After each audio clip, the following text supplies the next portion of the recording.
Slept all day, all night. Slept from like 1 p.m. to 1 a.m. about. This Pandemonium.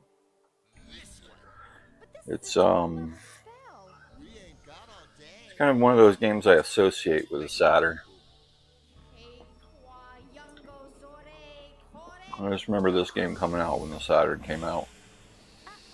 When I think of Saturn, I think of this game. I think of Nights into Dreams, Panzer Dragoon.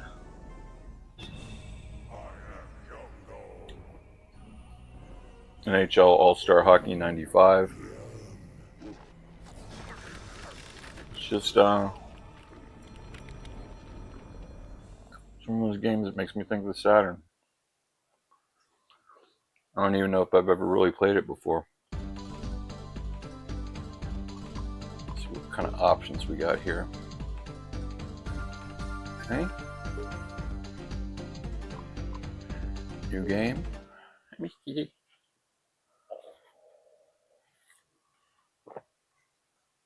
Yeah, I had a bit of a breakdown yesterday just because I watched this video and it just scared me so much. And I'm just thinking, you know, if it is a hoax, it's the best hoax since the Blair Witch Project. Because it gave me the same feeling as the Blair Witch Project.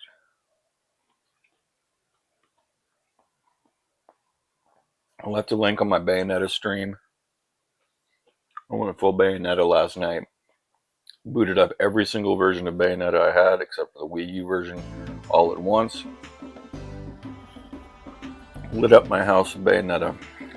And then I streamed Bayonetta.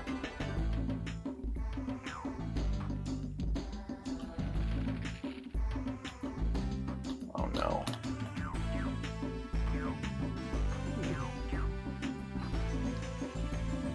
I got the controls right on this.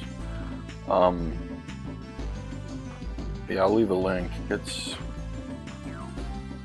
just some crazy ass, weird ass shit. I'll tell the whole story. Because I was telling the story during my Bayonetta stream. Someone got on, another Bayonetta fan. They said, "What are you getting on about?" They didn't think that they refused to watch the video. But they said that people on the internet will do anything for clout. Sure, I'm not sure what clout means. Echo, what does clout mean?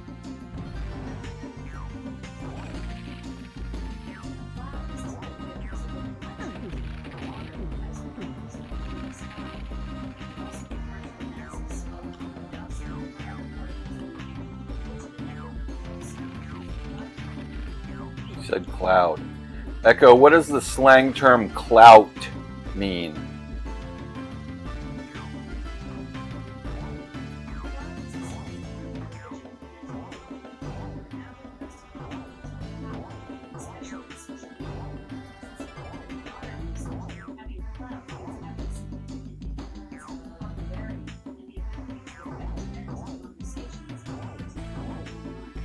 Okay.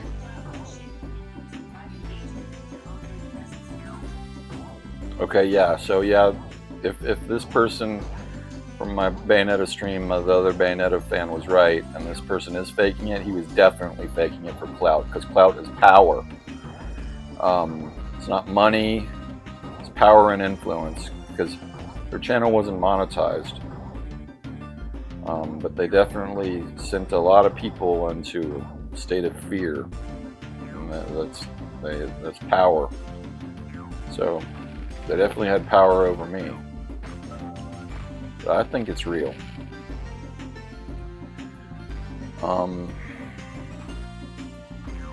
It's a guy named James. That's all he said, his name was James. People have been trying to figure out where he lives. Most people think South Dakota. But in September, he found a thing in the Nevada desert.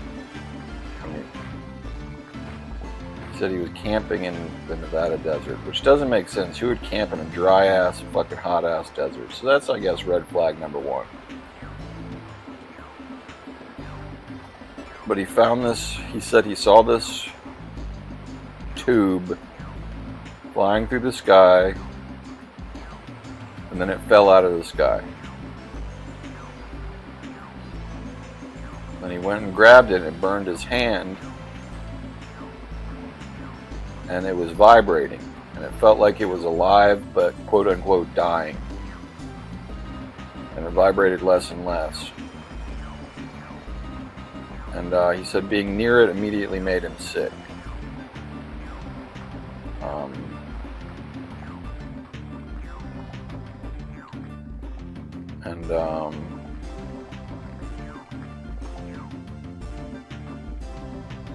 He took it home with him. Put it in this weird like dungeon room in his basement on 2 sawhorses. And it was just, that was back in September. He's been making videos of it. He's made like 91 videos about it since September. And if this is fake, he's the best actor in the world. Because he just seems like some 20-something-year-old loser living in his mom's basement that's constantly drunk all the time. And just the mundaneness of the channel.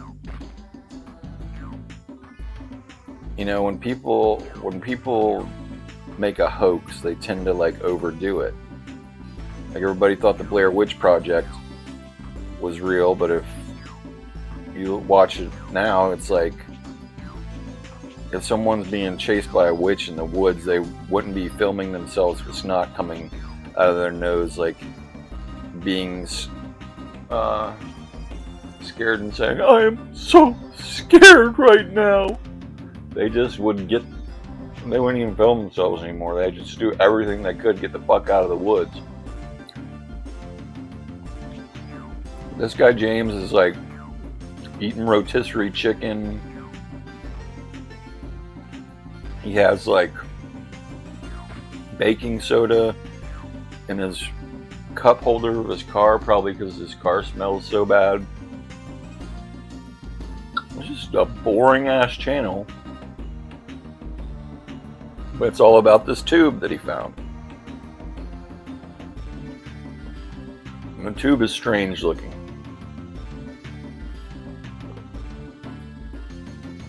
It's shaped like a Tic Tac, about 3 feet long,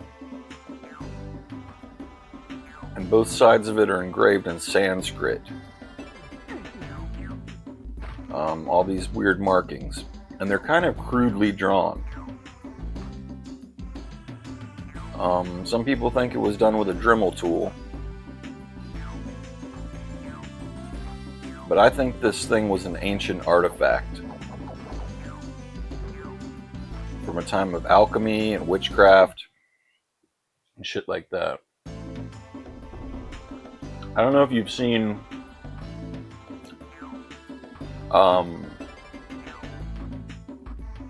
Long Legs, but in Long Legs, Nicolas Cage creates these evil mannequins because he's a Satanist, and the mannequins all in their head have this little silver ball called the brain, and it's just a hollow silver ball, but it holds some kind of ancient magic satanic technology that makes the mannequin make people go crazy and kill their family and stuff. So it was this. It looked similar to the brain balls from Long Legs, but it was a metal tube. It was a tube shaped like a Tic Tac, about 3 feet long, with Sanskrit engravings all over it. So I think the engravings were made maybe thousands of years ago. Some people think it was a UFO. I think it's an ancient evil technology. Maybe made by a reptilian or something. I don't know. I think it's real. Because unless this guy is like a Juilliard trained actor, just his response to the whole thing is just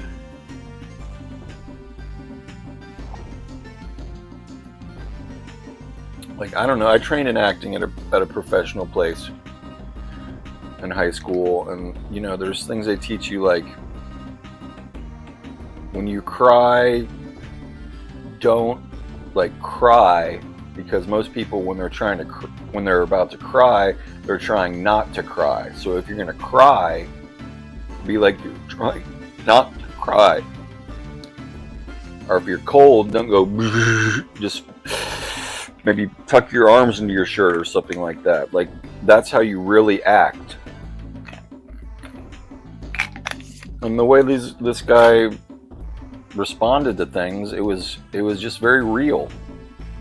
And spoiler alert, he's dead. And when he died like the way people really die. He didn't scream and have some kind of big dramatic thing,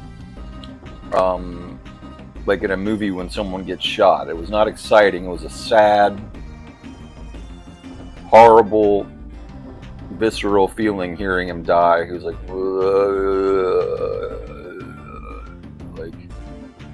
when people die of something, they don't go out with a bang, they go out with a whimper, to quote T.S. Eliot. Because I've seen a lot of videos on Live Link and shit back in the day. It's not what you see in the movies. It's something much more disturbing, much more sad. But yeah, he has the tube. He did interviews about the tube on UFO websites. He supposedly got a letter from a foreign government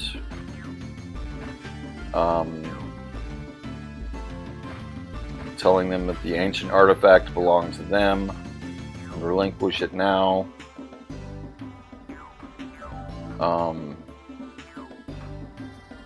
Someone shot the window of his car. But ever since September, he's been showing this tube and the things it does. He actually bought a Geiger counter, and the tube was radioactive.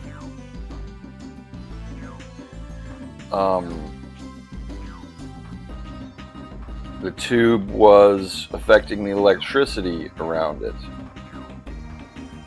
This tube had some crazy ass magical powers. Some welders said that it's just a welded metal tube. Like, they could tell from being a welder, this is a welded metal tube. But if it was made thousands of years ago, it's not going to look perfectly clean.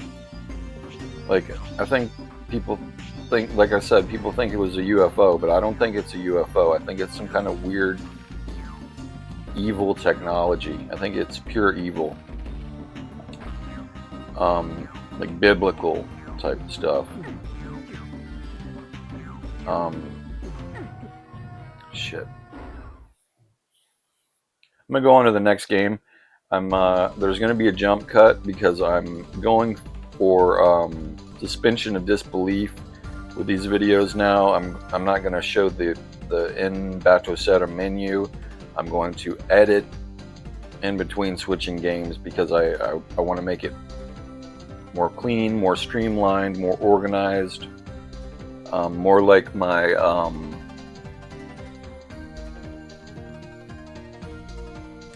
CRT TV videos.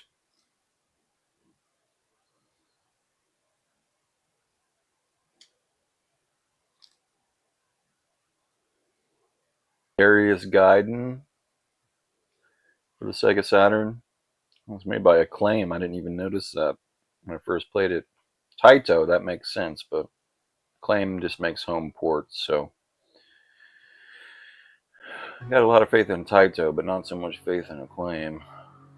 I hope the sound's right on this video. I turned down my microphone a little bit because it seemed overblown, and the in-game footage, or the in-game sound, the sound of the game itself, sounded too low.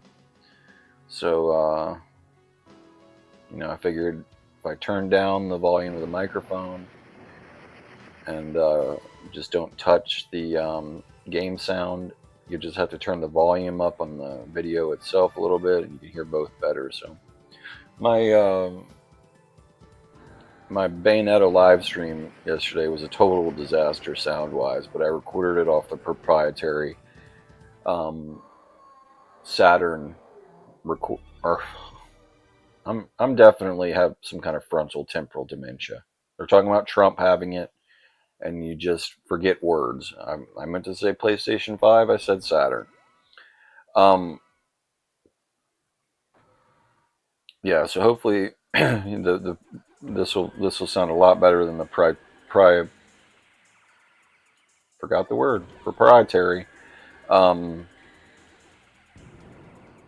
PlayStation 5 streaming, because I saw an old Bayonetta streaming video I made, and all you could hear was Bayonetta. You couldn't hear my talking at all. So I turned Bayonetta's music and the sound effects down, and so I figured you could hear my voice better. I had the microphone turned all the way up, and all you can hear is Bayonetta. My buddy Tyler was messaging me while I was filming it. I don't even know how he heard me, but on my TV out here in the living room, when I watch my playthrough videos, I can't hear any game sound, but then because I have like a surround sound system out here, but then when I'm in my room and I watch my TV off just my regular TV speakers, it's a good balance between the game sound and the commentary. So I usually make a little test recording, and I watch it in my bedroom to get a good idea of it. But I have no idea what the sound sounds like on other people's setups, phones and shit like that. So I'll never figure it out. It's just different every time. So I'll have to get one of those Blue Yeti microphones like all the professional YouTubers have. Okay, so I'll get back to the story of the tube. Yeah, this tube is just doing all kinds of weird shit. Weird shit's going on in this guy's life. But he keeps making videos up until yesterday night, or early in the morning yesterday. And the tube wasn't on my radar. I didn't know about it. I followed this conspiracy channel called Polarity, and he was talking about the tube.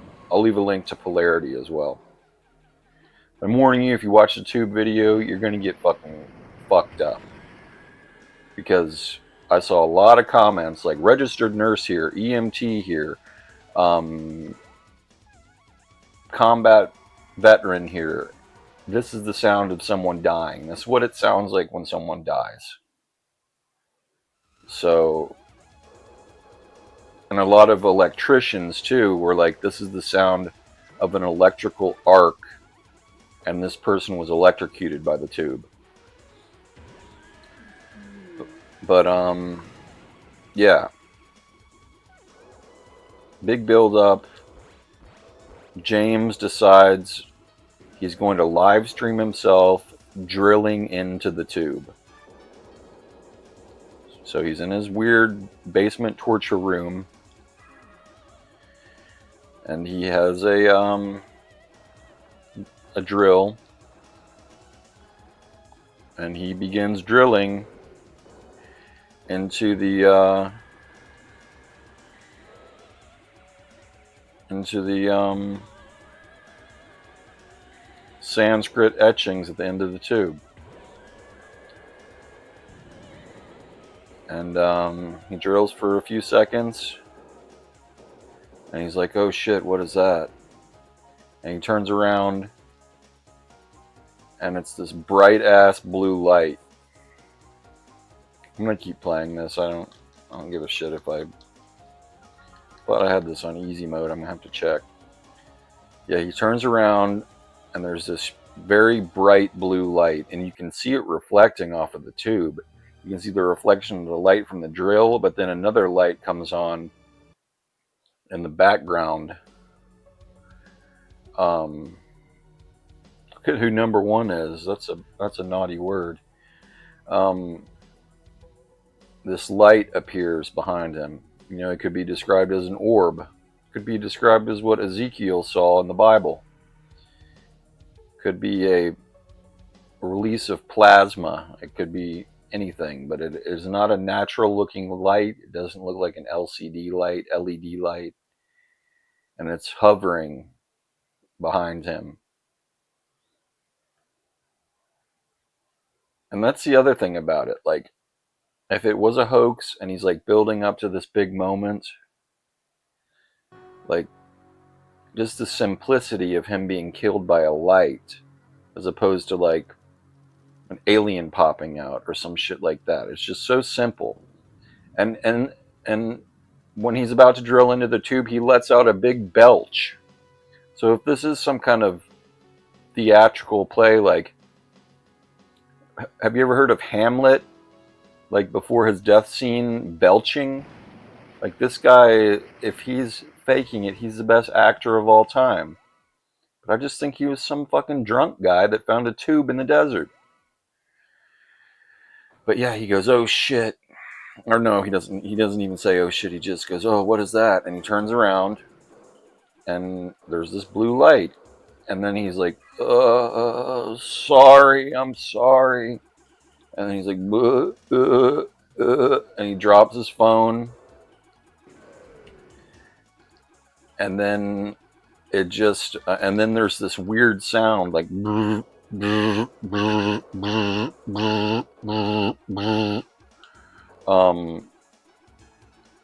you don't hear anything else from James. The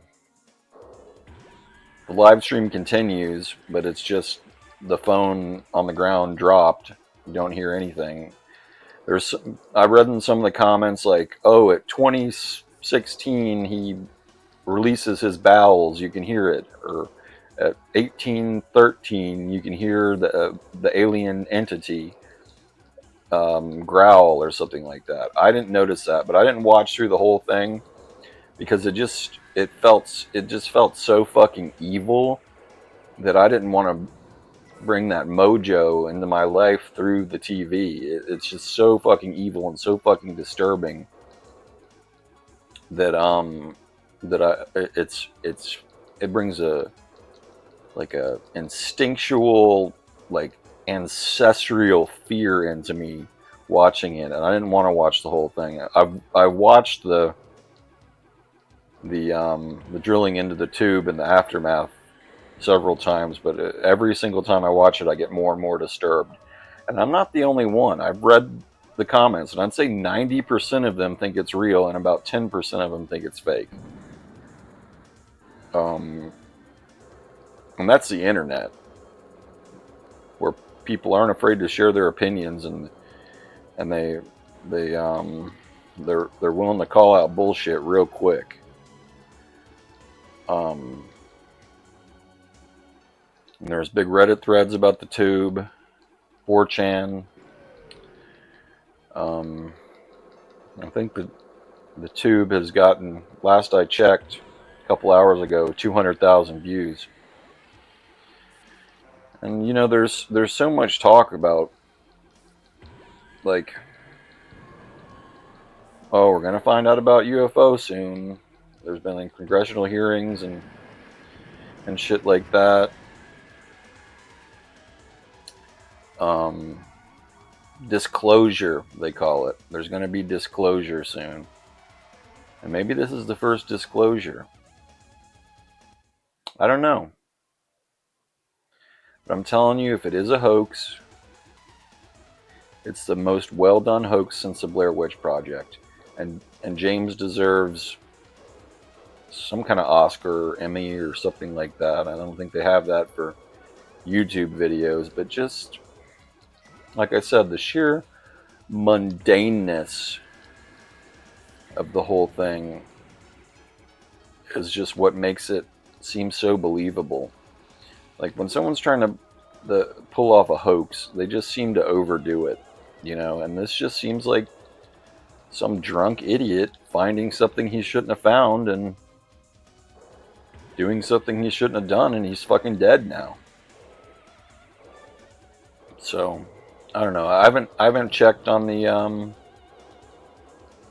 latest tube update in a couple of hours. Maybe there's been a big break in the tube story. Some people have claimed in the comments that they found exactly where he lives, and they've contacted the authorities. There's been a lot of people contacting the authorities. So you can only imagine, like, what the police are thinking somehow, that guy was killed by some kind of demon tube and the internet is freaking out over it. They must have their hands full. But it's some crazy shit, and I just feel like I had to tell the world about it, and it freaked me up. It freaked me out so much that I just had to escape into Bayonetta. And I have OCD, I have superstitions, and there was something telling me, you know, don't play the physical version of your Bayonetta Switch cart ever. Just play the digital version. But I made that video of all my Bayonettas at once, and I can't play a digital version on two Switches at the same time, so I had to pop in my my physical version to make that video. So I'm even doing things I said I wouldn't do, like James drilling into that thing. It was a stupid idea, and now I feel like something bad's gonna happen to me. That's what OCD does. It says don't do this or something bad will happen. Like I really want to watch that movie Late Night with the Devil, because I think it seems like a great movie, but something's telling me not to watch it, so I've never watched it, and I never will watch it. And I thought I'd never play the physical version of my physical version of Switch Bayonetta, but I was so upset last night that I played it. I went into a Bayonetta escapism. All right, I'm not getting very far in this game, so we're going to go to the next one.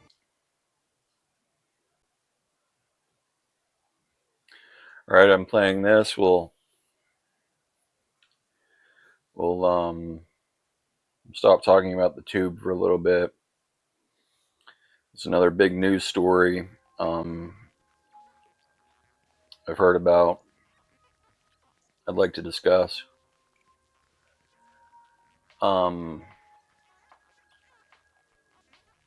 Metroid Prime 4. I've never played Metroid Prime, I don't think. This will be my first time playing Metroid Prime. Metroid Prime. This is the GameCube version.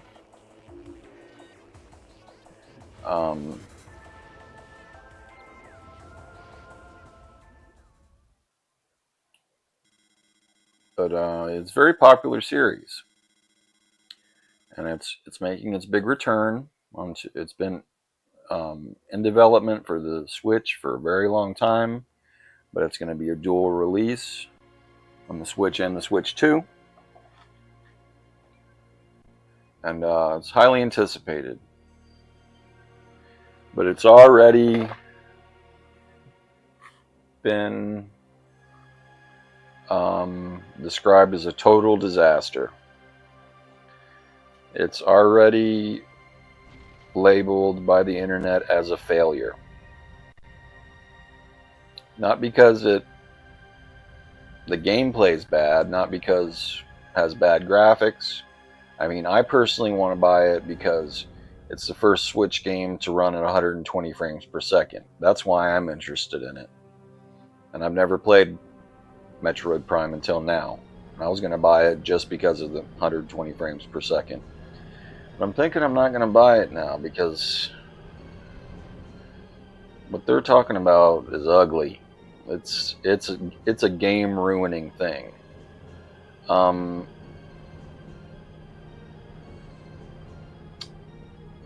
At least from my experience of Metroid on the Super Nintendo, the only Metroid I really like, Super Metroid, the whole subtext, I guess you would call it, the whole it factor, the whole theme, the whole draw of the Metroid series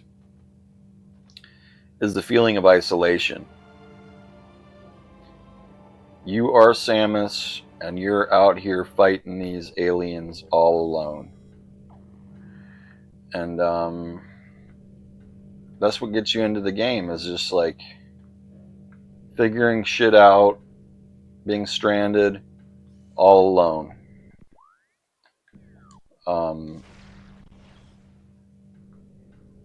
It's a cool world that it draws you into, of being all alone and shit.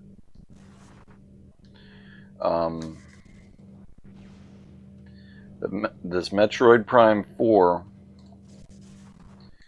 they've strayed from the whole theme.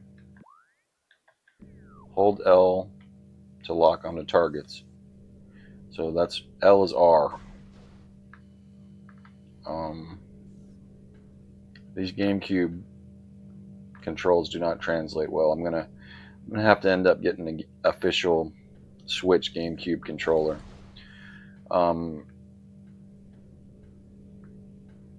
Yeah, Metroid Prime 4 has introduced a new character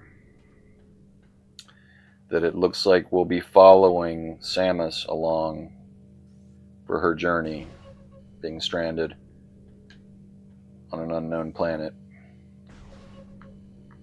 And it couldn't be a more annoying character. It's some nerdy computer guy with glasses, and he never shuts the fuck up. And instead of figuring out shit on your own, he tells you everything what to do. He's like, maybe you should save right here.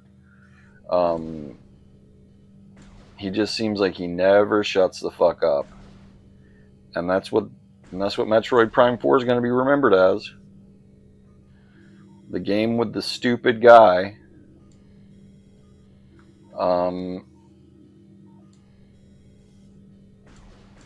Telling Samus what to do all the time.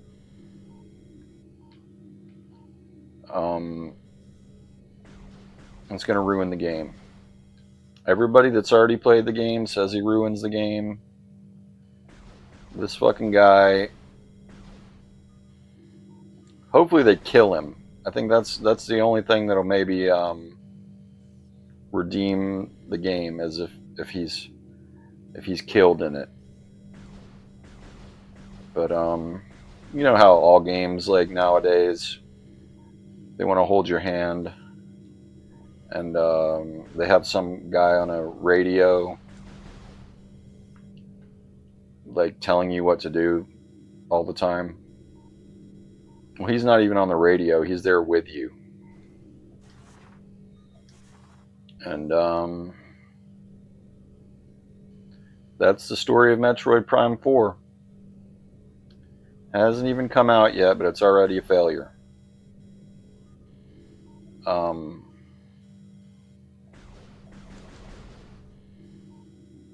I haven't even gotten into this game yet, and I'm already a failure.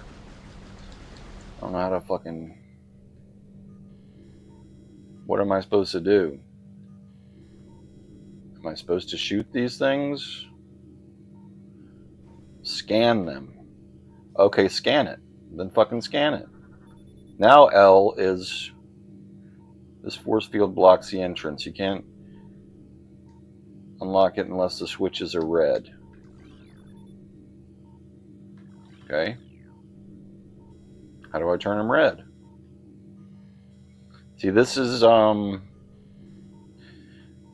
draw of the game, you know? I'm going to have to figure out how to turn these switches red. But in Metroid Prime 4, some nerdy guy with glasses is going to tell me how to turn the switches red.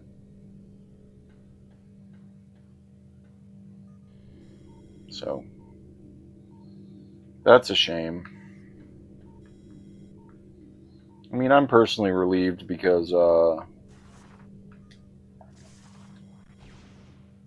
it's just $80 more that I don't have to spend, so I won't be picking that one up. But I can't wait to hear the reviews of it. It's out of my Schadenfreude.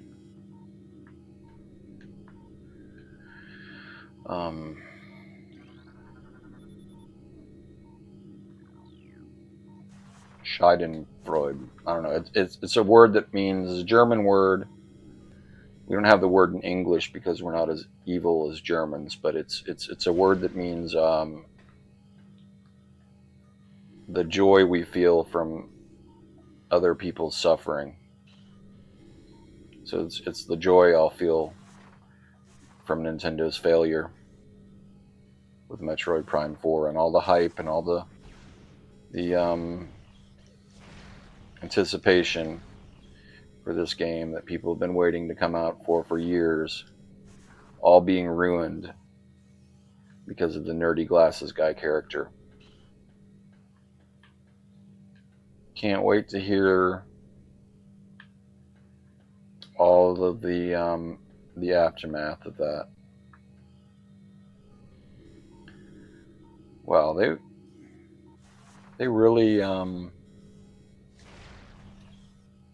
really fucking made the they come out in this game not making it easy for you to get straight to the action, I can tell you that much.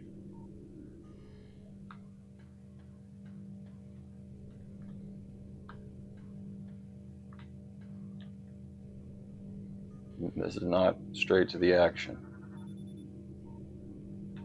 Well, what the fuck then? Those are all not blocking the entrance. Do I shoot them? Okay. See, this is what makes Metroid fun. Is you're all alone, you're on your own, figuring shit out. But they fucked it all up. The weird nerdy guy.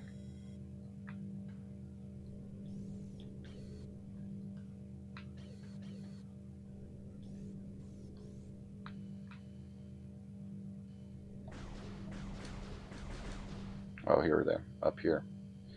He's just gonna be in your ear the whole time, fucking up the whole game.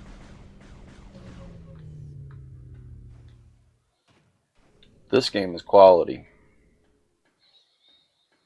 I might have to spend some of my $80 I was going to spend on Metroid Prime 4 and get the Metroid Prime collection for the Switch, because I'm getting into this.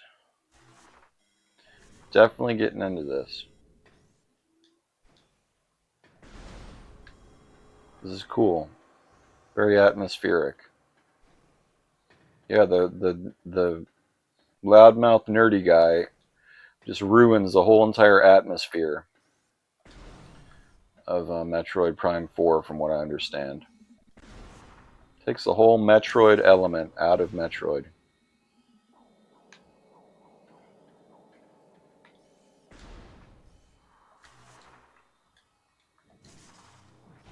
The isolation feeling.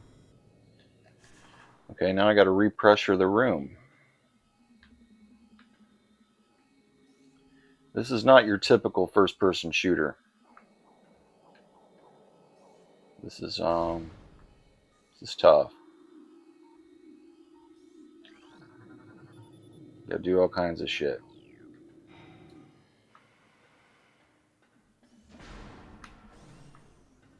and that's why people play it, I guess. How much would it ruin the game?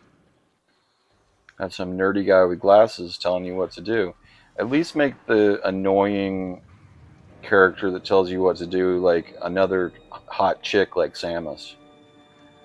But they couldn't have made a more unattractive, unappealing side character to just completely ruin the game for this.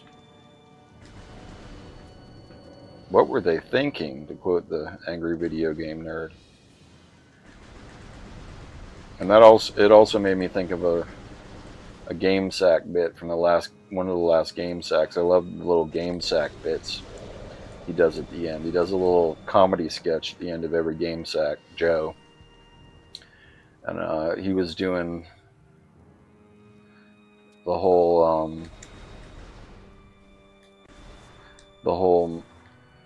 like walkie-talkie telling you what to do character from Mario 1. He's like, okay, so what you want to do is jump on everything's head and kill everything in sight. And then it's like has him in like a water in the water level, and he's like, now magically you're underwater, and you don't worry, you don't have to breathe. You can stay under this water as long as you want. You will not have to breathe. Over and out. It's fucking funny. But yeah, that's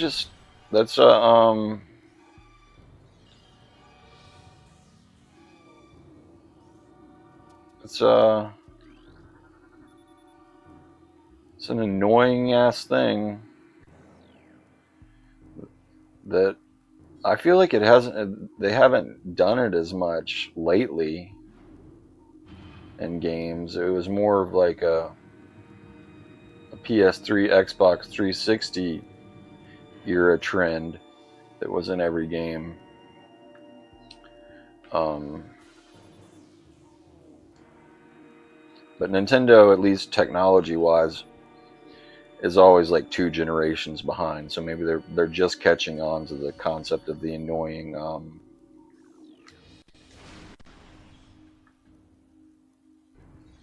door cannot be opened with that weapon. Well, what weapon can I use? Yeah, I think it started with Portal. I think Portal was the first game to have an annoying well, it worked with that weapon. Have an annoying walkie-talkie character that tells you what to do, and it actually worked for Portal. And I'm getting Portal vibes from this game. I think Portal kind of ripped this game off now that I'm thinking about it.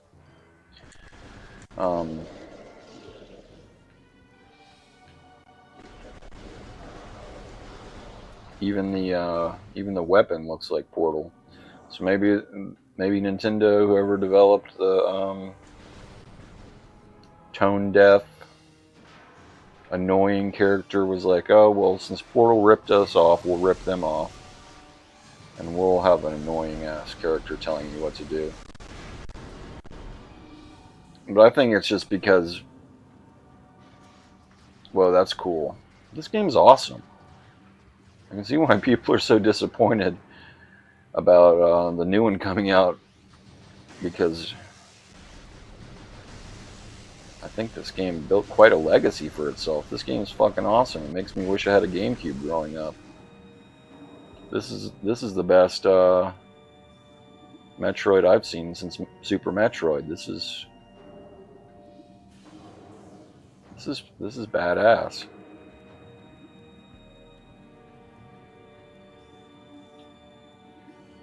But you gotta do a lot of bullshit in it. And that's annoying enough in itself. I can only imagine how annoying it's going to be with some guy in your ear all the time telling you what to do.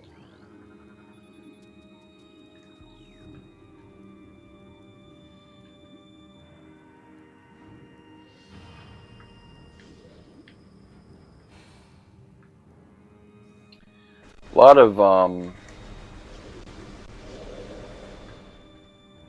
game developers, you know, if word gets out about a game ruining mechanic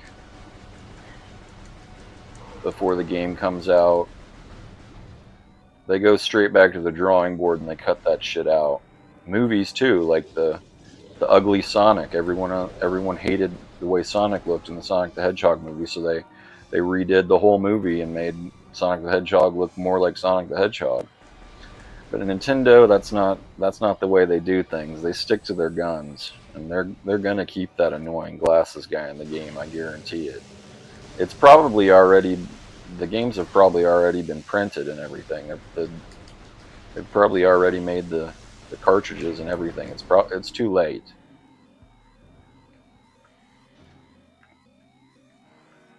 But yeah, I'm excited just to see the shit talk that it's inevitably gonna create. Because even like IGN saying it ruined the game, and IGN is like a shill that's paid by video game companies to give good reviews. Give Mortal Kombat Legacy Collection a 9 out of 10. I think they might have been paid by Atari to do that, or WB Games, or whoever the fuck ruined Mortal Kombat Legacy Collection. That's another update. Mortal Kombat Legacy Collection will not have ranked matches, even though they tweeted that they will have ranked matches. They've tweeted once again. Sorry for the miscommunication. We will not have ranked matches. So there are no ranked matches. The whole competitive element that keeps people coming back to fighting games, Mortal Kombat, totally thrown out the window. I don't even know if they're going to have the goddamn lobbies. I've lost all faith in that game. To quote Dynasty, and I thought this before Dynasty even said this, Mortal Kombat Legacy Collection is cursed. And it's cursed my life. But we're going to go into the next game because it's starting me back from the very beginning.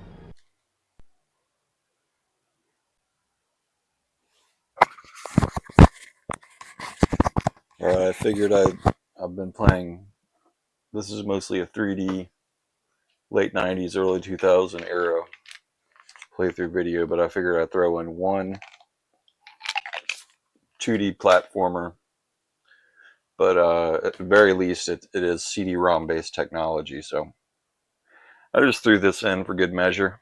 It has some voiceover and cutscenes, and I've been waiting for that for a PC engine CD-ROM game because all the ones I've played so far have absolutely no characteristics that would differentiate it from a normal PC engine game. But to have voiceover like this, it does take CD-ROM technology. So yeah, I mean, as far as Mortal Kombat goes, I hate to say this because I mean I love their work.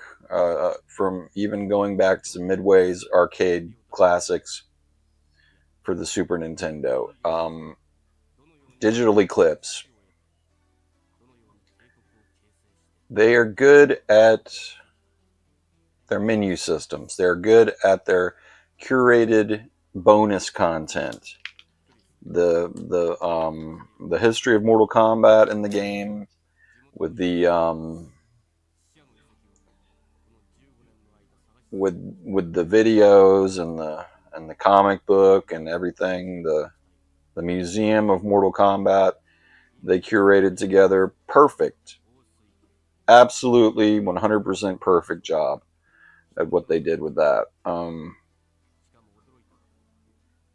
They just aren't a company that knows how to do online gaming. And that's why, you know, Capcom let them handle the the Street Fighter collection, Street Fighter history collection or whatever like that. They fucked up the online on that, so now Capcom makes their own games. Um,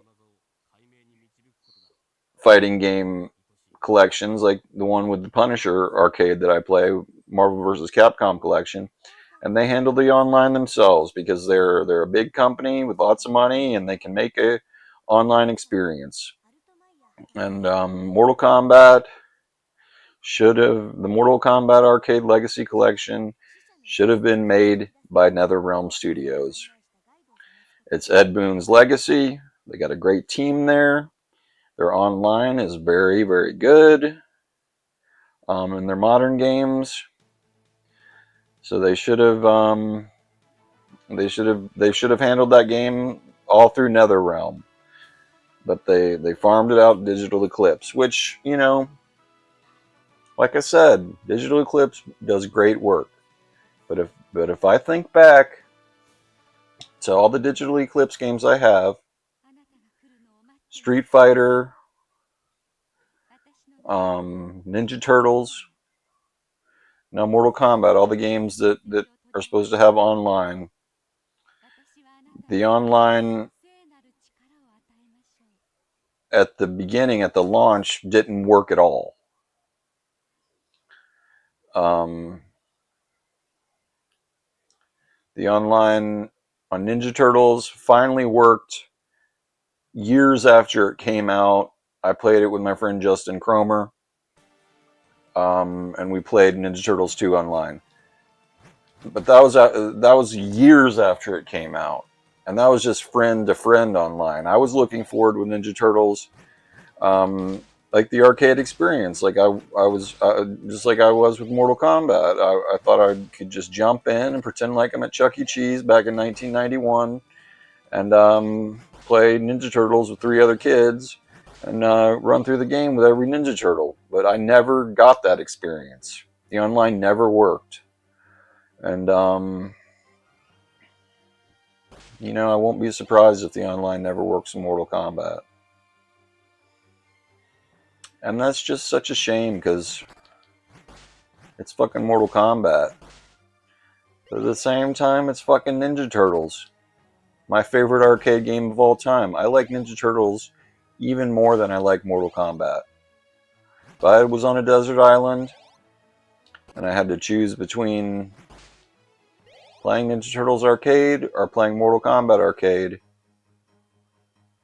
I would go with Ninja Turtles because I can play through the whole thing, and it's just endless fun every time. So, you know, that deserved better too. But it's just, I mean, now that they're owned by Atari, who I don't even know who the fuck owns Atari. Atari has changed hands at least a dozen times, going all the way back from when they got bought out by the guy that invented the Commodore 64.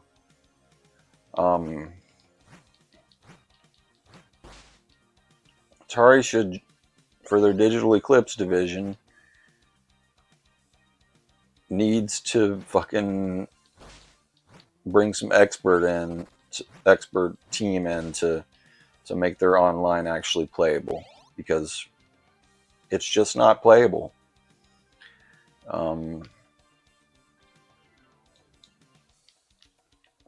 This is a tough little platform right here. Oh wait, you just stand on it and it stays. But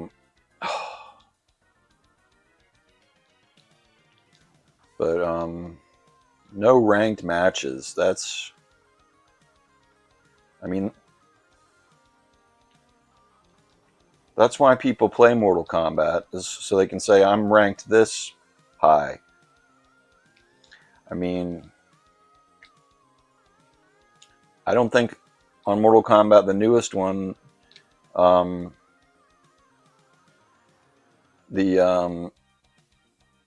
ever played an unranked match. I went ranked match every time because I want the bragging rights of saying I've won this many battles.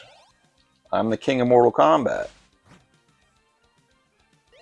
That's why people play it, for the competition. Maybe people that absolutely suck play unranked matches, but people like me who have literally spent decades honing their Mortal Kombat skills, we want ranked matches. We want to know how good we are.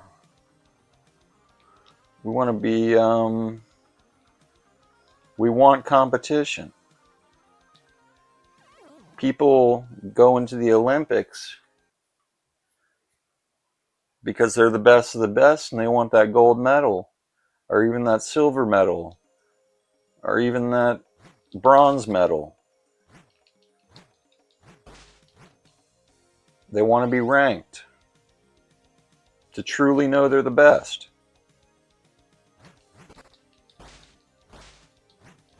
And that's what us Mortal Kombat fans want to do. But they just handed it over to the wrong company. I mean, Digital Eclipse is very good at what they do, which is curate content of old school one-player experiences. That's what they started off doing. And I guess with the Street Fighter, they started dipping their toes into the online. And it was a total failure. Enough for Capcom to never use them again.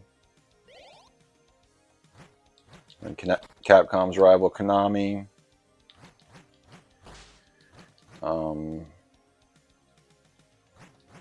handled Ninja Turtles. They fucked that up. It's almost like that Mortal Kombat's like a repeat of Ninja Turtles, because Ninja Turtles like had every console version of every game, like even the NES version of Ninja Turtles Tournament Fighters, and they were all supposed to have online, and not even the arcades worked. So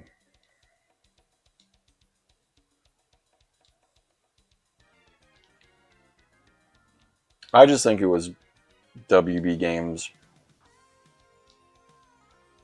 one last cash grab of the Mortal Kombat IP before they dissolve as a company and someone else owns Mortal Kombat.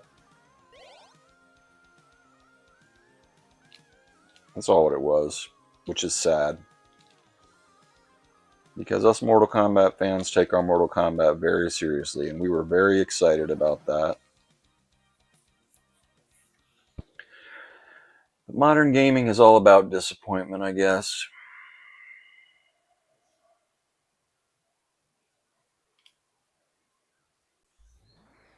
All right, here's a game I've never played before. Tyler, you gotta blow up the TV. That was a little nod to my Retro Life's Xbox video.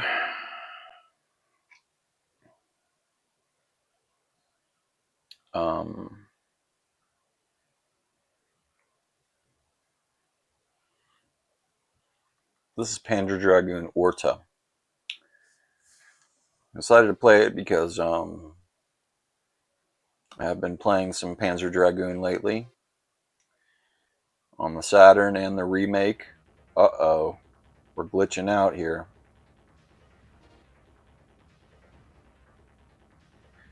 We are glitching out here.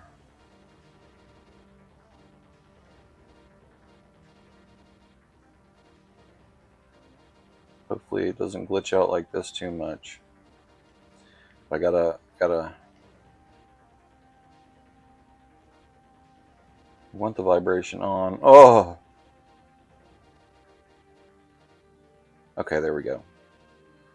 Alright.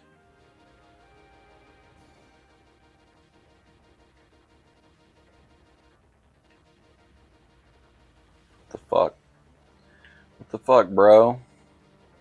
Oh, wait a second. Why am I playing this? I'm playing this with the wrong controller. Oh, wait. No, I'm not. This is an Xbox game. I'm thinking this is a Saturn game. I should be playing with my Sega controller. Yeah, I've been playing this. I started off with the Switch remake. Then I played it on Saturn. I enjoyed both immensely, so I decided to play the Xbox game. But the person I bought my Bayonetta 2 from was selling this game as well in an Xbox lot of loose disc games. I'm really glad that eBay seller came through, because the way he presented his games were he had them all laid out on grass. I don't know if it was artificial grass or real grass. It almost looked like golf course grass. But I was a little worried that my Bayonetta 2 cartridge was going to be rusted and shit, because he's just willy-nilly putting it on grass, and he's putting loose discs on grass and taking all his pictures on grass. Of all things to photograph sensitive electronic equipment, why grass? But my Bayonetta 2 works great. I got all my Bayonettas, all my Switch Bayonettas, all lined up in my entertainment center next to my pocketbook of Switch games, and my capture card and my Dundee. I got a little Dundee that my sister gave me for my birthday one time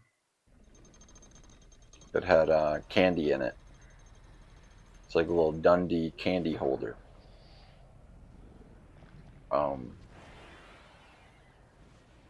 We're running into some problems here. Oh, now loading. Okay, yeah, that looks good. We're looking good here. We're looking real good. Yeah, a Dundee is a Michael Scott award from The Office, if you don't know what a Dundee is. That's a great episode, The Dundies, written by Mindy Kaling, where they go to Chili's, and they get different awards for The Office. Like Pam gets Whitest Tennis Shoes Award. Phyllis gets Bushiest Beaver, which is meant to be Busiest Beaver. It's a great episode. Mindy Kaling got the credit for it. From what I've heard from the endless hours of Office commentary on the DVDs, pretty much everybody wrote the episodes, and they would just randomly give credit to whoever they thought for each week's episode. But that one's credited to Mindy Kaling. Great episode. I only like seasons really 1 through 3 of the U.S. Office. 4 is okay. There's a few episodes I like of 4.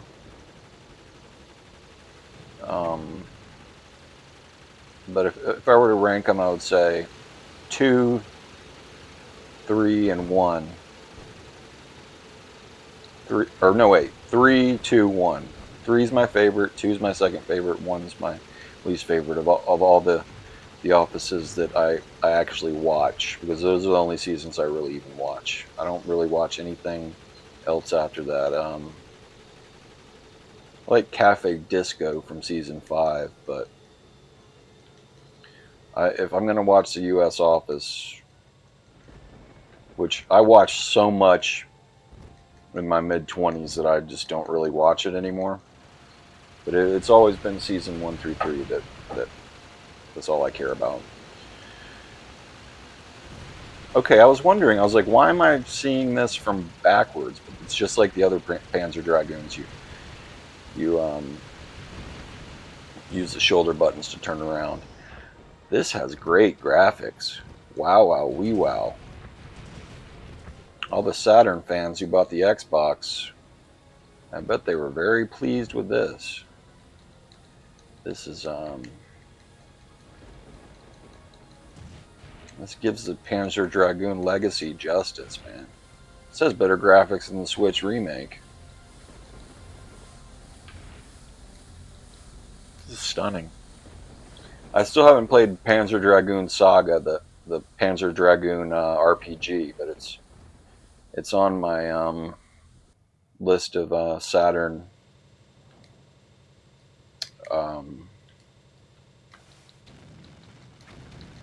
ROMs that I have on my Batocera, so I will play it eventually. And it's not a big RPG guy, but I am a big Panzer Dragoon guy, and that game is one of the most expensive Saturn games, so I gotta try it at least just to see what all the fuss is about.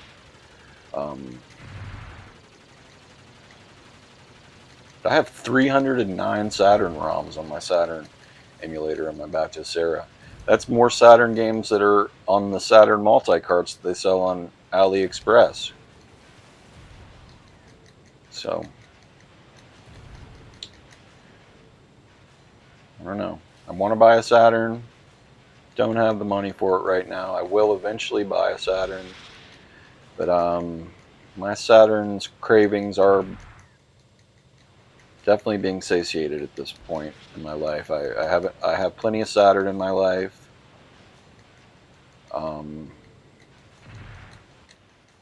To choose from and explore and play with my Retrobit Bluetooth official 8-bit Sega Genesis controller.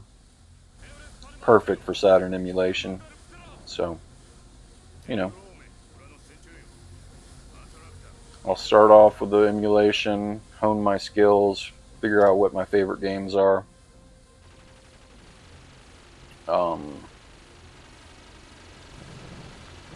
And then when I do have the funds, I think I'm going to wait to buy my Saturn until I pay off my homeowner's insurance. Or not homeowner's insurance, property taxes. Because I can't play Saturn if my house gets sold in a tax sale. So first I got to pay off the scummy pay-in-4 programs. Then on to my property taxes. Gotta pay those property taxes before I get charged even more property taxes in the springtime, because that's when they start threatening with the tax sales. Gotta get on that. That should be my #1 priority. And you know, I say scummy pay-in-4 programs. I guess just because anyone can get it no matter what your credit is. But they're much less predatory and scummy than credit cards. You just have to pay them off right away. They don't give you the option of letting them rape you with interest rates and just pay the bare minimum each month like credit cards do. It's not the same. It's not the same business model as a credit card, but they give you a credit card. Like I paid for my cat's medication 2 days ago, $100 bill. The bill was $100, not with a $100 bill. I paid with my scummy pay-in-4 program. Yeah, $100, and I only had to pay $4 to borrow the money. So that's what they charge you when you use the pay-in-4 program. You charge $4, $1 for each payment. So that's awesome. I'm glad that exists. I'm glad I have that, and I'm not going to buy video games with it anymore. I'm going to only use it to pay my vet bills, because 70% of my vet bills get paid back through my vet insurance, and paying 4 is split into 4 different payments, 25% each. So and the first transaction is your first payment, so that's perfect for my vet bills, because that's what's really throwing me off financially, is I have to wait 10 days to get reimbursed for my vet bills by the insurance company. So I go 10 days without having money that should be rightfully mine. So I'll just use my Pay in 4 card to pay for it, and then I won't. I think my money worries are going to fall to the wayside. I finally found a solution, but I gotta stop buying video games with it. I bought my coffee with it from Kroger. I just did, and I'm getting my prescriptions from CVS with it on Monday. But then after I do that, I'll be completely out of actual money for a week, so I won't be able to use it anymore after that. So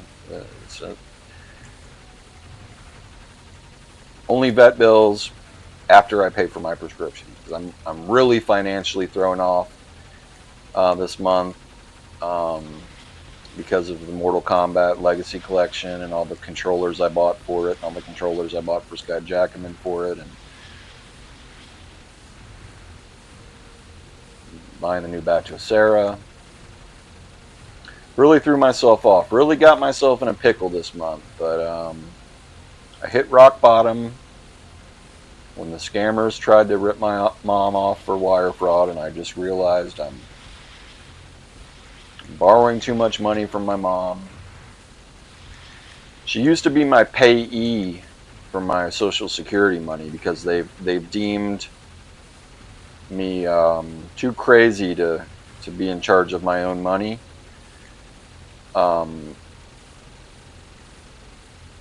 So I would have to ask my mom for my money in increments for years and years and years, until finally my sister became my payee, and she's a lot better at it than my mom was. A lot less control. According to my aunt, my mom was skimming a little bit off the top of my Social Security every month for years. My mom denies it. I personally don't know one way or another, because just like Social Security says, I'm not good with money, so I wouldn't be able to keep track of that shit. But yeah, just having to ask my mom for my Social Security money got me in a cycle of asking my mom for money. And then when she stopped being my payee, I still asked my mom for money, but it was her money this time. And I need to end the cycle of asking my mom for money altogether. So I'm starting off fresh. I hit rock bottom. I've been wanting to hit rock bottom really, really bad for a long time with these video games. I've even talked about it in the videos. I was like, I thought this Mortal Kombat thing made me hit rock bottom, but it didn't. Still compulsively buying video games, i.e. all the physical versions of Bayonetta for the Nintendo Switch. But it's when I got those Bayonettas and the scammer fake police tried to steal money from my mom, it was like I saw my reflection. And I realized I'm a scammer, fake police asking for money from my mom, and I'm not going to do that anymore. Alright, this is Klonoa 2 for the PlayStation 2. I'm playing it because Klonoa on the Game Boy Advance is on the Nintendo Switch Online. My friend Jeremy plays it. I like to look at what games my friends and my friend lists are playing to get ideas for what games to play. Jeremy's a video game expert. So he's playing Klonoa. Klonoa's got to be a good game.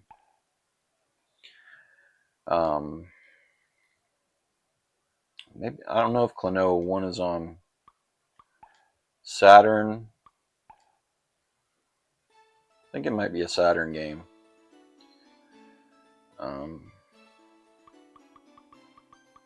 This is Klonoa 2. And I haven't really been playing a lot of PS2 games since I got this Batocera, so you know that's kind of the theme of this video, I guess, is the metal UFO tube and this generation of consoles. PS2, GameCube, Xbox era of consoles with some Saturn and TurboGrafx 16 thrown in for good measure. But yeah, that's what I like about having friends on PlayStation and Nintendo, is I get to get ideas for what games to play from what games my friends are playing.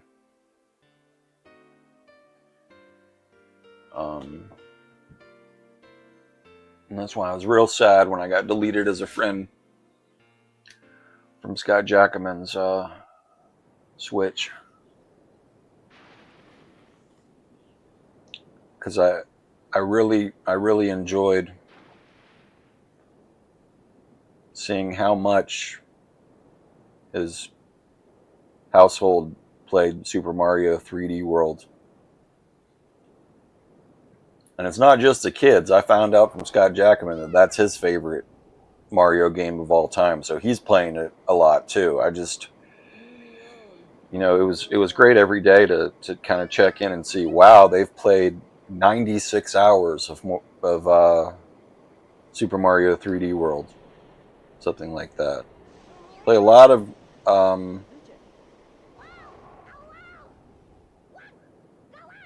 Mario Kart World as well, but whole lot of Super Mario 3D World in the Jackman household. I need to go back and play that more, but got on this Bayonetta kick and fuck, had to dig myself out of that hole. And our final game we're playing tonight is a sort of tribute to Bayonetta. It's Devil May Cry for the PS2 after this game. Spoiler alert, because I think I've played like the Devil May Cry like re-release for the PS3 collection for a few minutes maybe on PS Plus. But I really feel like as a Bayonetta fiend, the Bayonetta bandit, as Tyler called me, or what did Scott Jackaman call me about Bayonetta in my text earlier today? Let's see here. One moment, please, while I collect your call.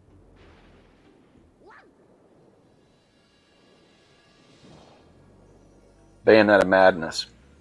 Yeah, that pretty much explains it. Bayonetta madness. I definitely had a bout with Bayonetta madness. I have to play the original form, Devil May Cry, for PS2 to really get a sense of history of Bayonetta by the game that put the Bayonetta creator truly on the map. Quite an interesting character. Not quite as eccentric as Kojima, or the guy that made No More Heroes and Lollipop Chainsaw, but definitely an eccentric character. Wow, this is a control pad game. It doesn't even use the dual sticks, the dual analog sticks. But yeah, I guess he bans people on Twitter like there's no tomorrow. Like that's what this Bayonetta creator is known for, banning people on Twitter. Wow, Klonoa's hard, or I guess I don't know Klonoa yet. Yeah, this is definitely a Saturn game. It's just like Pandemonium. It's a 2.5D platformer. Okay, he has a little weapon. I was thinking I was Mario and jumping on everybody's heads, but that wasn't working. So I got to use my little weapon on these creatures. My little Klonoa weapon.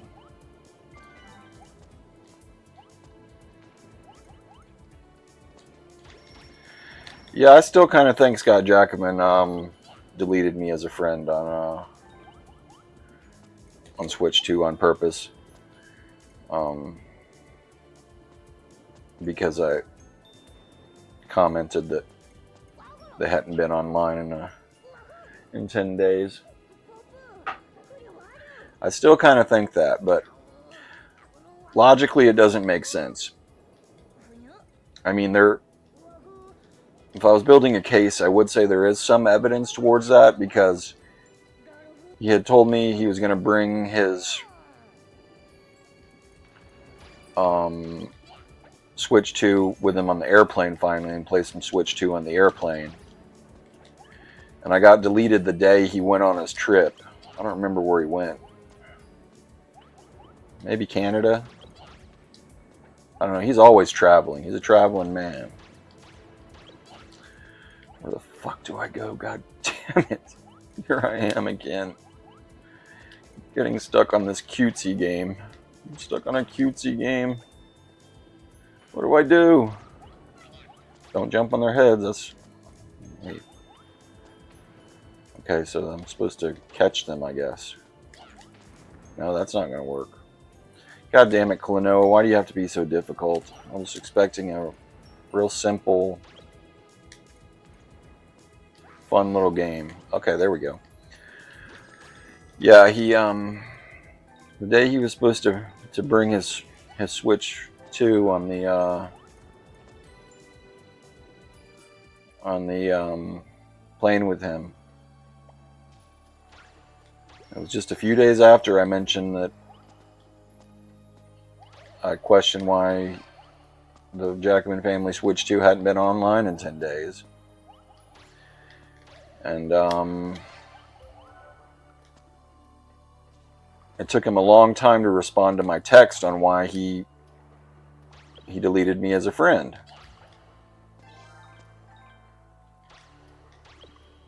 So, I mean, there is evidence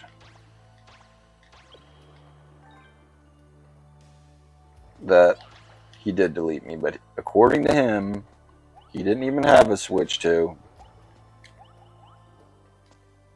and his son deleted me.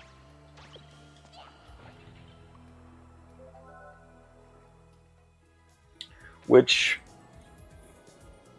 you know, evidence of that is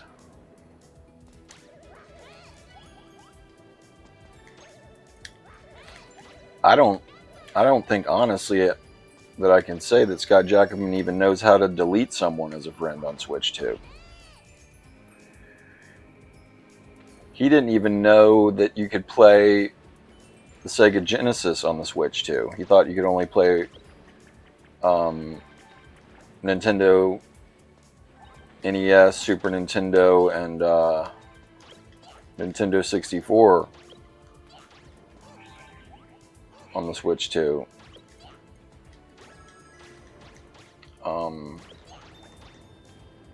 He added me as a friend, or I added him as a friend back in like 2017 when the Switch 1 came out. And he was in a very different place in his life at the time. He didn't even have kids yet. So he had a lot more time to play Switch. So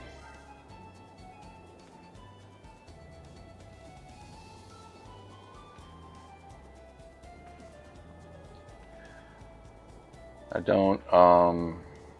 don't think he deleted me. But when something upsets me, I tend to lash out and I tend to try to play the blame game. And I do want to think that there's some kind of conspiracy against me, where he deleted me as a friend on Switch 2 because of my meddling into the activity of the Jackman family Switch 2. Maybe that just comes from a sense of guilt that I shouldn't be keeping such a close eye on the activity of the Jackman family Switch 2. I do a lot of projection. That's like a psychology term. Or I project my own guilt, my own feelings onto other people, or even animals, or I make up a whole story in my head. So, but I will still I'm still going to refer to being deleted as a friend from the Jackman family Switch 2 as an unsolved mystery. It's still an unsolved mystery, and he's yet to add me back again. But at the same time, he's still never played me online yet. So there's no reason for him to add me back as a friend yet until they finally do fix the online for Mortal Kombat Legacy Collection online. So we'll see then. That's when we'll see. That's when we shall see. And he's going to have to add me as a friend. He doesn't have a choice because he won't be able to play against me if he doesn't add me as a friend. So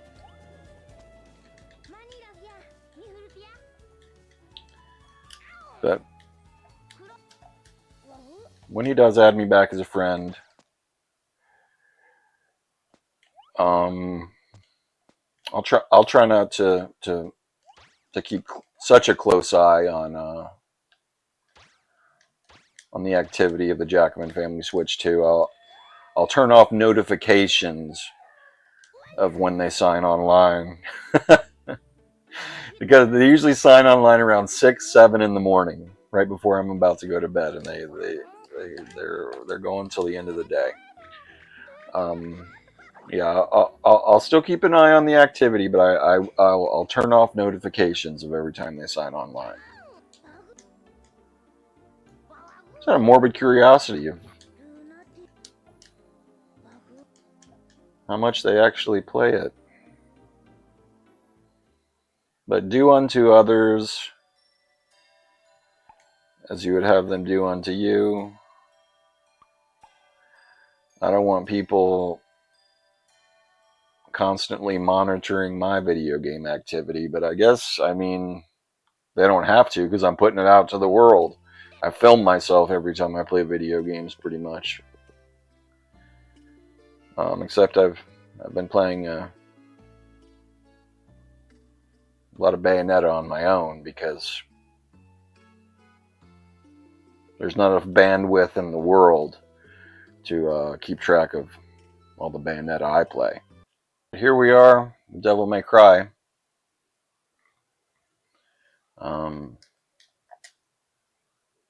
Doesn't seem to be working. Just stuck at this intro screen. Okay, finally. Finally. Here it is. The Proto Bayonetta.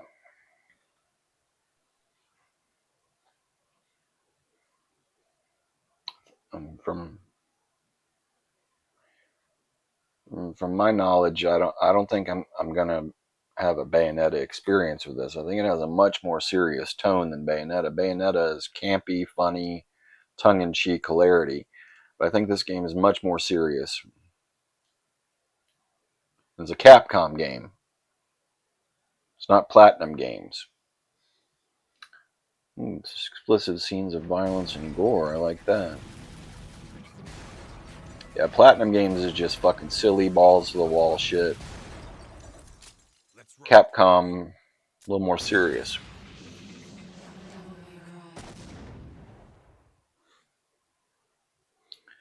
In case you're wondering what time it is that I'm doing this shit, it's 4:30 in the morning. Just in case you were curious.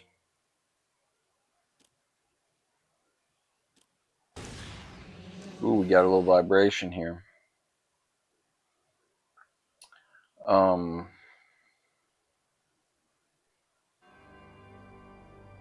2 millenniums ago, there was a war between the human world and the other. Because there's a war between humans and hell. Some demons escaped the underworld, woke up to justice, and stood against a legion alone. His name was Sparta. Later, entity resigned the human world and continued to reserve more money until his death. He became a legend, a legendary Dark Knight, Sparta. I thought Bayonetta was like some big anti-Christian game, but it's actually based on Nordic mythology, so it's not as blasphemous as I thought it was. I always had a sense of guilt playing Bayonetta because I felt like I was a demon fighting against Judeo-Christian angels and stuff, but it's all Viking shit, so I don't feel as bad about it anymore.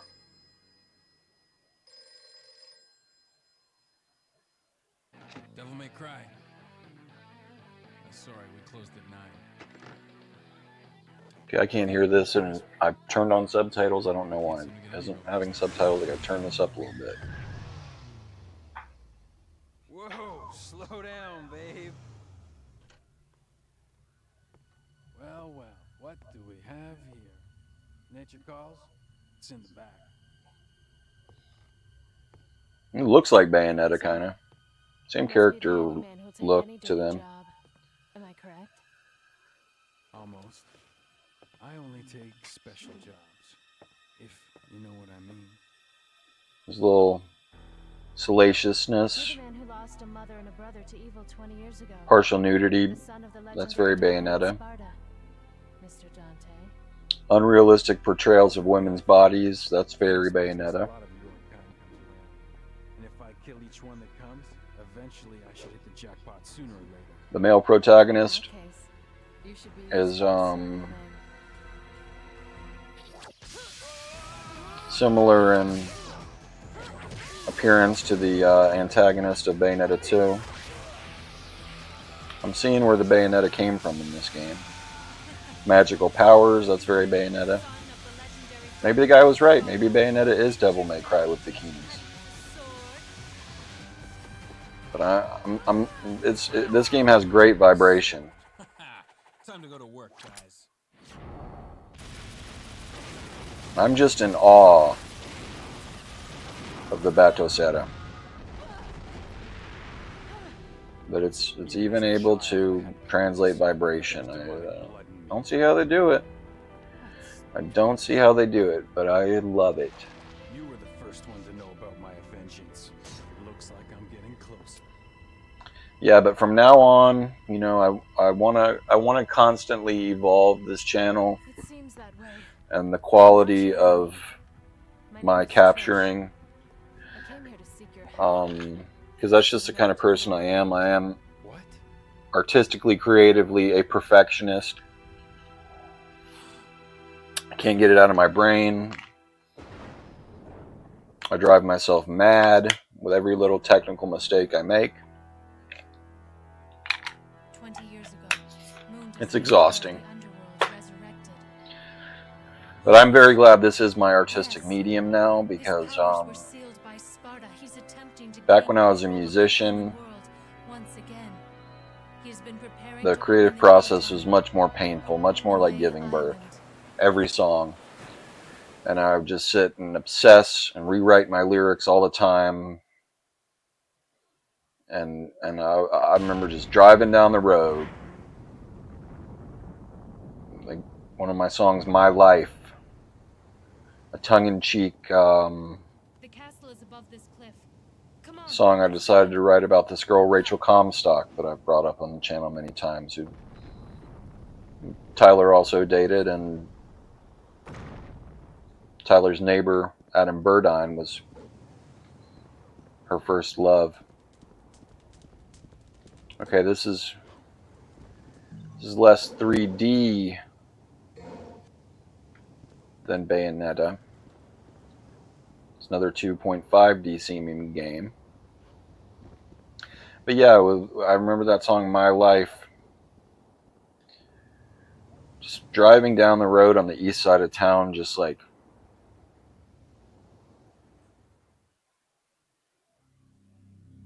thinking of the lyrics in my head and just like trying to get them perfect, and just so glad that I never think about writing music anymore. It's like a curse has been lifted.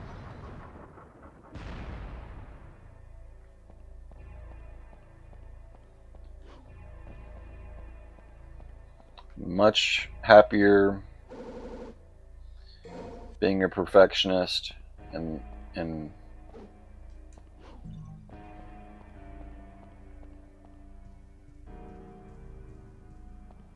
barely watched video game playthrough commentary as my creative medium of choice. What it does have in common with my musical career is that it is barely watched, and my music was barely listened to, so at least I have that old familiar feeling.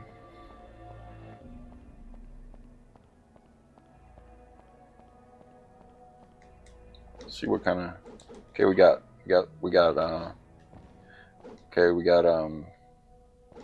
there's only one button for slashing.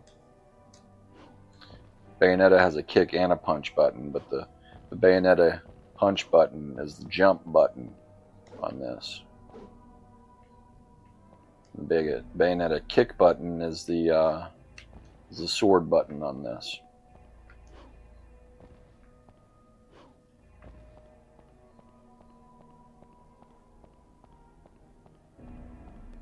But yeah, as I expected, this has a much more serious, somber tone than Bayonetta, and the level design is much more medieval looking.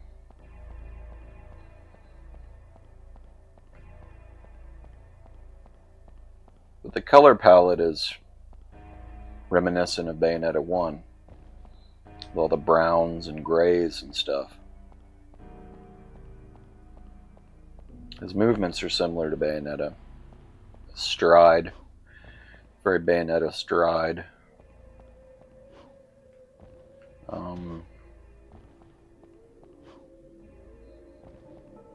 And unfortunately, just like Bayonetta,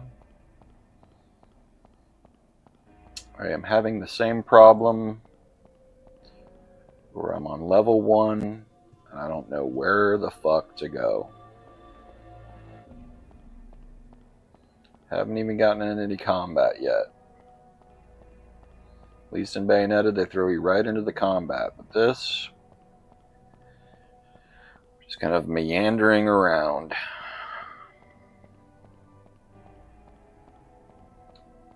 I feel a little bit of Resident Evil in this too. Reminds me of... Okay, so I gotta fucking collect red orbs to get through that door. At least I know what to do now. How many red orbs do I have? Okay, I only need a few more red orbs. Then I can get on with the game.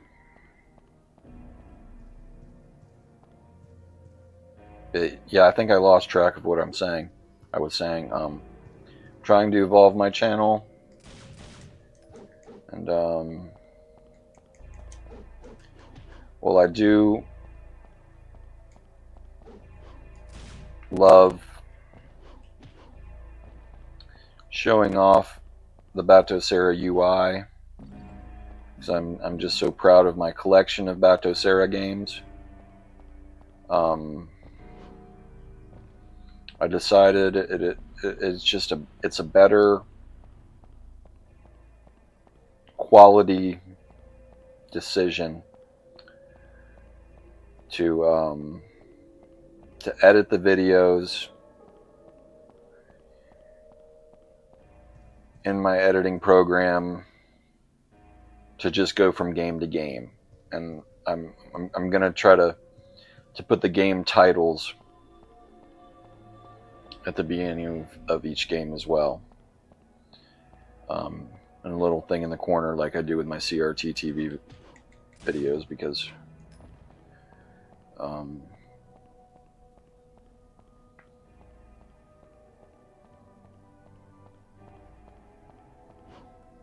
it's just much easier to do on a Macintosh.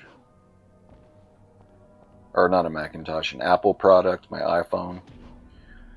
Because it takes like 10 minutes to process the video on iMovie, but it takes like at least an hour or two to process the video on my PC, and I hate waiting.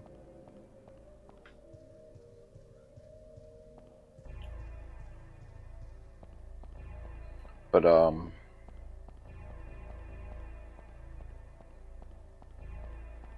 I figured out a way to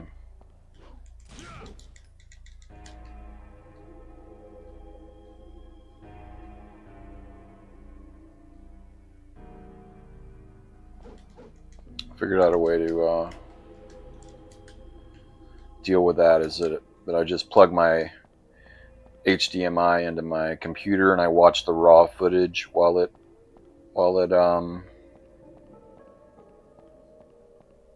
processes, just to make sure there's not any mistakes or things I want to edit out that I said that I shouldn't say in the video. And I usually do that on YouTube after it's already posted. And that's not good because it's already posted. And I get suggestions on this YouTube account for videos of how to grow your YouTube channel. Maybe because the AI hears me complaining so much about how no one watches my videos. And I watched a video saying that you should never watch your YouTube video after you post it unless you plan on watching the entire video, even if it's on private and even if you watch it under your own account, because if you don't watch the whole video all the way through as the first viewer of the video, the algorithm will say that whoever watched this video first didn't like it and they didn't watch the whole thing, so they're not going to suggest it to other channels to watch. So it'll fuck up your algorithm from the very beginning.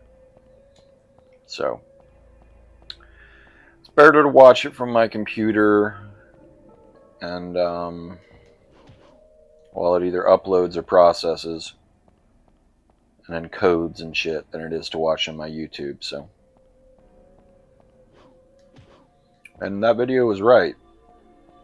I did notice that I am getting more views sometimes now if I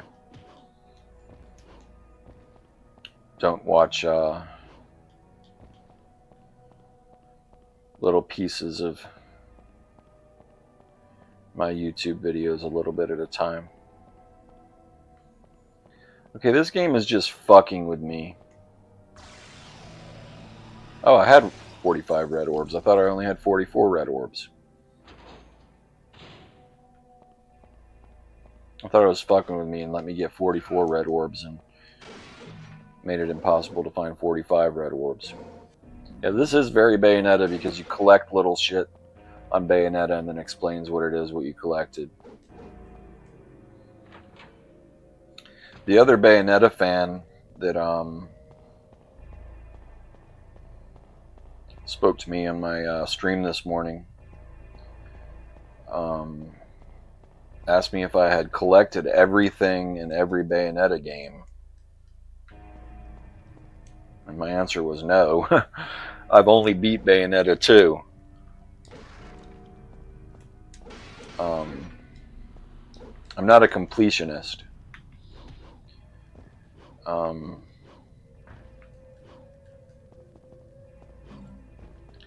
while I do love playing Bayonetta,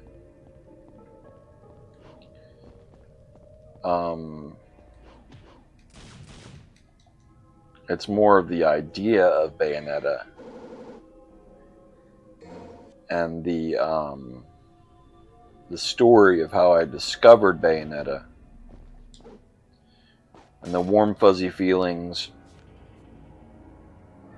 I get from... Okay, here we're finally in some combat. The warm fuzzy feelings I get thinking about Bayonetta than it is actual playing Bayonetta, but you know, I plan on beating all of them. I'm going to beat all of them. I'm going to beat part 1 on PlayStation 5 because I realize that is the best Bayonetta form that I have right now. And Bayonetta 3 is only on the Switch, so I'm going to beat Bayonetta 3 on the Switch too, so... I will complete Bayonetta, but I can't think of a single game that I've ever played that I've collected every item in. That's just not the kind of gamer I am. My attention span can't be held for that long.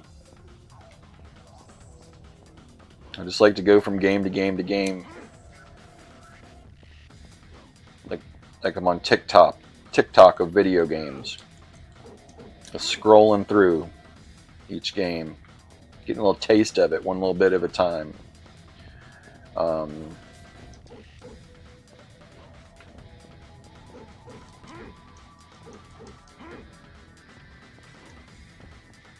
I don't even think it was until like the PS3 era that I even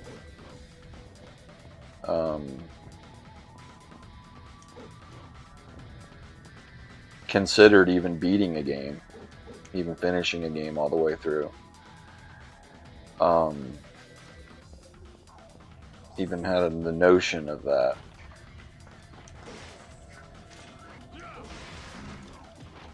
Because like back in the NES days, games were really hard. Like Ninja Gaiden and shit like that. I could only get to a certain level, but I guess there are a few games. Ninja Turtles 2, Contra, Super Mario Brothers 1 and 3. I beat all those in the NES games, or the NES days. The Super NES, I beat Super Mario World. But those are all staples right there. Everybody beats those games. Oh no, I went through the door again.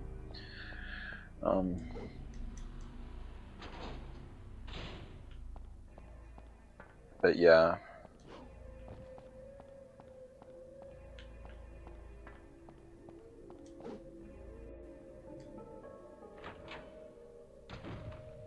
It's weird.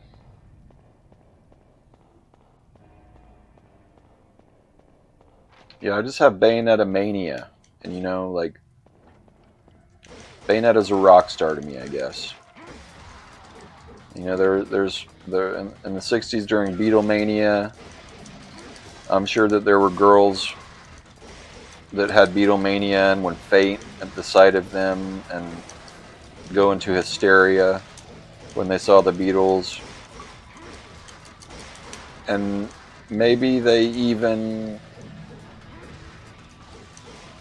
like didn't even listen to every single song on every single Beatles album, but they still had Beatlemania. And I just still have Bayonetta mania, even though I haven't beaten all the Bayonettas. But I'll never collect everything in any game, because I'm just not capable of that. I know my limitations in life, and I just wouldn't be able to collect everything in every game even if I tried. The crumbled stairs are blocking the way. Well, the enemies keep respawning.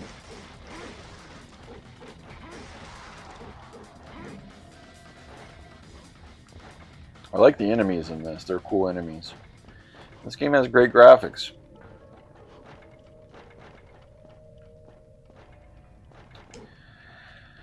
I might have to play some more Devil May Cry. There's like 1 million of them out by now. But I can see the allure of it. I can see how the success of this series led to the creator being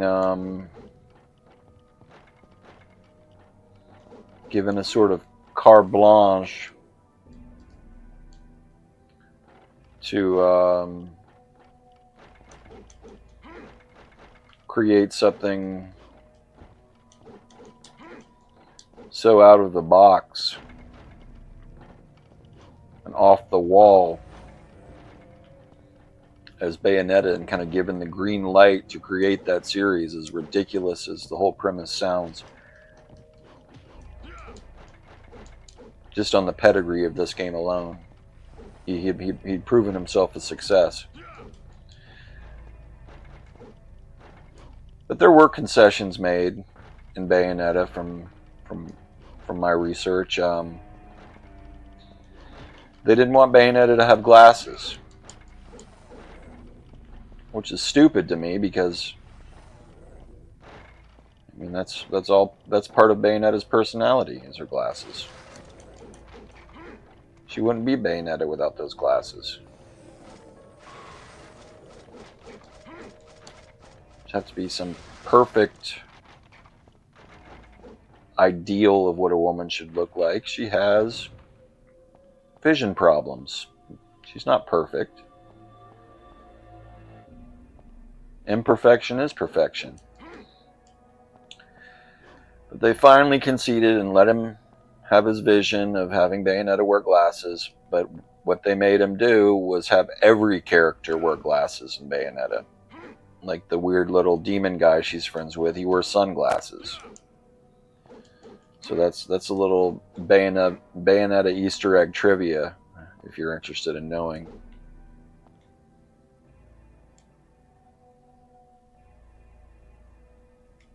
Yeah, this is a lot like Resident Evil mixed with Bayonetta. So if I was the nerdy Walmart guy and a midget came up and was like, Devil May Cry, I'd be like, that's just Resident Evil with, or that's just Bayonetta with Resident Evil elements and puzzles. That's what I would say now if I was the nerdy Walmart guy. But it's almost 5 in the morning. I don't feel like thinking anymore. I've played a long time, played a lot of games.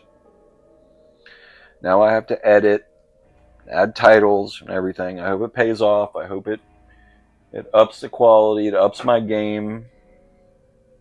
But yeah, that's the end of this stream. Why do I always call it a stream? That's the end of this Let's Play. I guess because Let's Play is such like a 2010 term. Very early YouTube term. That's the end of that. Thanks for watching. Have a great one. Bye-bye.